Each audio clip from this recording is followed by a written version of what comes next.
കൗൺസിലറെയാണ് രാവിലെ തട്ടിക്കൊണ്ടുപോയത്. ഇപ്പോൾ അവർ പോലീസ് ഇടപെട്ട് അവരെ ഇപ്പോൾ ആശുപത്രിയിൽ അഡ്മിറ്റ് ചെയ്തിട്ടുണ്ട് എന്നുള്ളതാണ് ഇപ്പം ഞങ്ങൾക്ക് ഇവിടെ നിന്ന് ലഭിച്ച അറിവ്. അവർക്ക് കാര്യമായ പരിക്ക് ഉണ്ട് എന്ന് തന്നെയാണ് ഞങ്ങൾ അനുമാനിക്കുന്നത്. കാരണം അവിടെ വളരെ ക്രൂരമായ നിലയിൽ അവർ മർദ്ദനത്തിന് വിധേയമായിരുന്നു. അത് എല്ലാവരും കണ്ടതാണ്, അതിൻ്റെ ദൃശ്യങ്ങളും കയ്യിലുണ്ട്.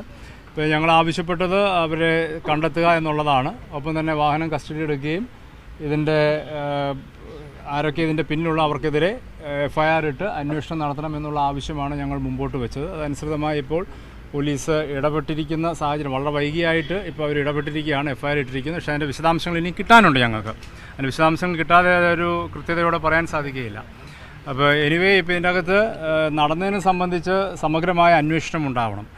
അപ്പോൾ ഇതിൻ്റെ അകത്ത് ഞങ്ങൾക്ക് ഇതിൻ്റെ അകത്ത് പോലീസിൻ്റെ സംവിധാനത്തിൽ ഒട്ടും വിശ്വാസമില്ല. അതാണ് ഏറ്റവും പ്രധാനപ്പെട്ട ഒന്ന്.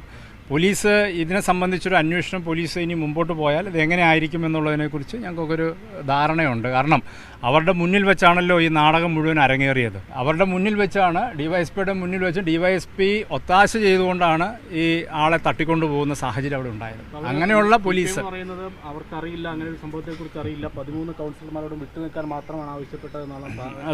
അത് അവിടെ മാധ്യമങ്ങൾ, കൂത്താട്ടുള്ളത് എല്ലാ മാധ്യമങ്ങളും ഉണ്ട്, നിങ്ങൾ അവരോട് ചോദിച്ചാൽ മതി. സത്യാവസ്ഥ എന്തെന്ന് അവർ പറയും.